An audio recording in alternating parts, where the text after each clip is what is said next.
What's up YouTube, welcome back to MMOSWORLD. We're bringing you another recap of all the major MMO news that happened throughout the week, so sit tight and soak it in. We are starting the news this week with ARK Survival Evolved, the dinosaur sandbox sort of MMO, and Studio Wildcard this week has announced that the next chapter in the epic saga of ARK Survival Evolved is called ARK Genesis, and Genesis will continue the quest for survival, delivering 2 huge expansion packs which further the ARK storyline while adventuring through unique and diverse biomes via an all-new mission-based game mechanic. Discover and tame all-new creatures including island-sized sea turtles, shape-shifting creatures that transform from small to cuddly and ferocious, and fireball-shooting dragon-like beasts. There's a lot going on in Genesis that I think a lot of players will like. Anyway, survivors will receive an instant download of an in-game cosmetic pet for ARK Survival Evolved exclusively with the purchase of the Genesis Season Pass, and the first part of the Genesis will drop on December 2019, and part 2 will be available in December 2020 or winter 2020, so definitely a year after Genesis comes out. It's going to cost you $34.99 for the season pass.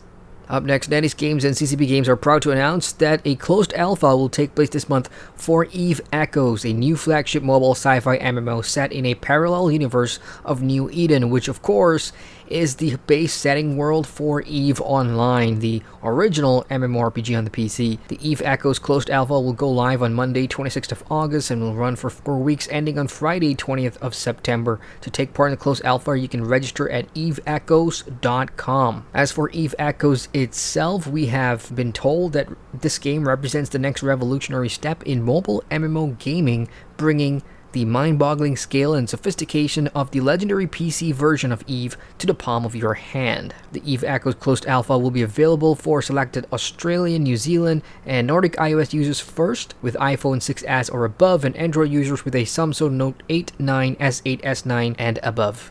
Moving on now, Lineage II has dropped its latest update called Prelude to War, which has been installed on the 4-game servers, which allows a random player to become a raid boss and loot 10 billion in-game currency Adena. There is a small condition for this, of course.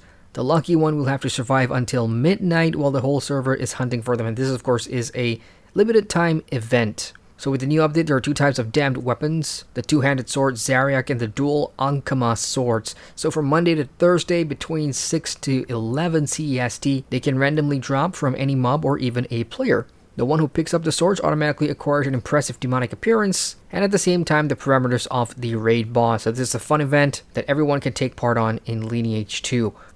And finally this week, independent developer Fatshark today announced that Winds of Magic, the new expansion for their hit game Warhammer Vermintide 2, will be releasing on August 13th.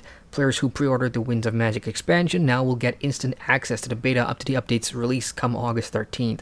That's not a whole lot of time to go, and there's plenty of beastmen to deal with if you want to slay some. The developers also chimed in on what players can expect in Warhammer Vermintide 2's latest content drop. So the expansion will introduce a new enemy called the Beastmen, as well as a new game mode, weapons, and leaderboards as well. So if you want to find out more information about Warhammer Vermintide 2 and your latest expansion, head on over to the Steam store page. And that wraps up our MMO news drop for the week. For more MMO news as it happens, head on over to our website at mmosworld.com. Hit the like button and subscribe to the channel for more good stuff. As ever, I'm Adrian from MMOSWORLD, signing out.